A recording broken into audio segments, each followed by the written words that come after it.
Australia. The land of endless desert, kangaroos, the Great Barrier Reef, Ayers Rock, but there's a building that everyone knows that it's in this country. The Sydney Opera House. The Opera House is located in Sydney Harbour in Sydney, New South Wales, Australia. The building and its surrounds occupy the whole of Benny Long Point on Sydney Harbour, between Sydney Cove and Farm Cove, adjacent to the Sydney Central Business District and the Royal Botanic Gardens, and close by the Sydney Harbour Bridge. Planning began in the late 1940s, when Eugene Goossens, the director of the NSW State Conservatorium of Music, lobbied for a suitable venue for large theatrical productions. The normal venue for such productions, the Sydney Town Hall, was not considered large enough. By 1954, Goossens succeeded in gaining the support of NSW Premier Joseph Cahill, who called for designs for a dedicated opera house. It was also Goossens who insisted that Benny Long Point be the site. Cahill had wanted it to be on or near Wynyard Railway Station in the northwest of the CBD. Before 1955, the Fort Macquarie Tram Depot occupied the site on Benny Long Point. It was subsequently demolished in 1958 to make way for the construction of the Sydney Opera House, and construction began in March 1959.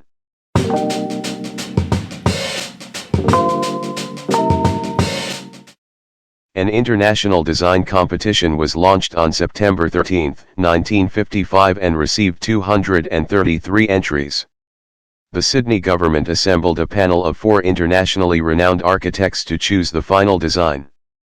One member of the panel was famed American architect Eero Saarinen, who was unable to be present when the selection committee first met. The other 3 architects took one look at Utsen's submission and immediately rejected it. Later, when Saarinen arrived in Sydney, he asked to review all the submissions, including the ones that had been rejected. He took one look at Utsen's design and declared it his favorite, despite his entry largely consisting of sketches and dark, enigmatic drawings. Construction began in March 1959. It was built in 3 stages. Stage I consisted of building the upper podium, Stage 2 was the construction of the outer shells, Stage 3 consisted the interior design and construction.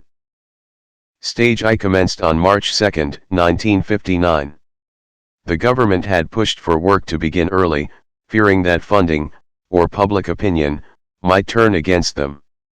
However, Utsen had still not completed the final designs, and by January 1961, work was running 47 weeks behind. Work on the podium was finally completed in February 1963. The shells of the competition entry were originally of undefined geometry, but, early in the design process, the shells were perceived as a series of parabolas supported by precast concrete ribs. However, engineers Ovarup and partners were unable to find an acceptable solution to constructing them. The formwork for using on-site concrete would have been prohibitively expensive, and, because there was no repetition in any of the roof forms, the construction of precast concrete for each individual section would possibly have been even more expensive. From 1957 to 1963, the design team went through at least 12 iterations of the form of the shells, trying to find an economically acceptable form. In mid-1961, the design team found a solution to the problem, the shells all being created as sections from a sphere. With whom exactly the solution originated has been the subject of some controversy. It was originally credited to Utsen. Ovarup's letter to Ashworth, a member of the Sydney Opera House Executive Committee, states, Utsen came up with an idea of making all the shells of uniform curvature throughout in both directions. As one of the more popular myths has it, Utsen had a eureka moment while peeling an orange. It's unlikely that the truth will ever be categorically known, but there is a clear consensus that the design team worked very well indeed for the first part of the project, and that Utsen, Arup, and Ronald Jenkins, partner of Ovarup and partners responsible for the Opera House project, all played a very significant part in the design development. The design work on the shells involved one of the earliest uses of computers in structural analysis, To understand the complex forces to which the shells would be subjected, the design of the roof was tested on scale models in wind tunnels at the University of Southampton and later NPL in order to establish the wind pressure distribution around the roof shape in very high winds, which helped in the design of the roof tiles and their fixtures. Utzon wanted the shells to contrast with the deep blue of Sydney Harbour and the clear blue of the Australian sky. The tiles needed to be gloss but not be so mirror-like to cause glare. Utzon found exactly what he wanted in Japan: ceramic bowls with a subtle coarseness caused by a granular texture in the clay. In total, there are 1,056,006 tiles on the roof. The roof is made of 2,194 precast concrete sections. These sections weigh up to 15 tons each and are held together by 350 kilometers of tension steel cable, which if laid end to end would reach Canberra. Stage 3, the interiors, started with Utzon moving his entire office to Sydney in February 1963. However, there was a change of government in 1965. Due to the ministry's criticism of the project's costs and time, along with their impression of Utzon's designs being impractical, this ultimately led to his resignation in 1966. The cost of the project so far, even in October 1966, was still only $22.9 million, less than a quarter of the final $102 million cost. However, the projected costs for the design were at this stage much more significant.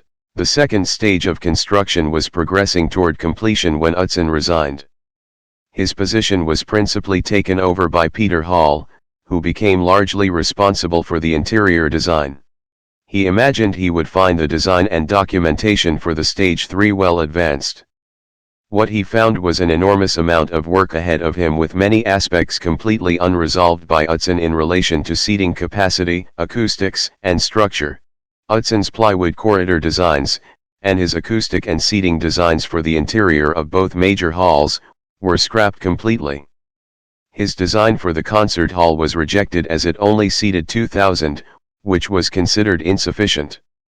The major hall, which was originally to be a multipurpose opera/concert hall, became solely a concert hall. The minor hall, originally for stage productions only, incorporated opera and ballet functions and was called the Opera Theatre. The construction of the glass walls was also a change in design. Utzon was planning to use a system of prefabricated plywood mullions, but a different system was designed to deal with the glass. The Opera House was formally completed in 1973, having cost $102 million. In reality, the project was finished 10 years late and 1,357% over budget in real terms. The Sydney Opera House was formally opened by Queen Elizabeth II, Queen of Australia, on October 20, 1973. In the late 1990s, the Sydney Opera House Trust resumed communication with Utzon in an attempt to effect a reconciliation and to secure his involvement in future changes to the building. In 1999, he was appointed by the Trust as a design consultant for future work. In 2004, the first interior space rebuilt to an Utzon design was opened, and renamed the Utzon Room in his honor, and it contains an original Utzon tapestry.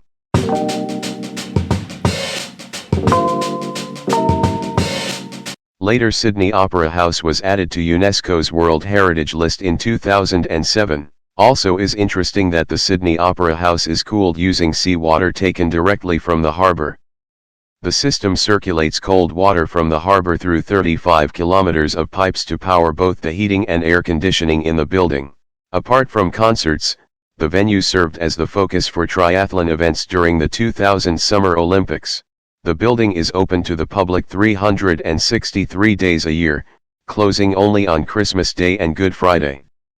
But staff work 24/7, 365 days of the year.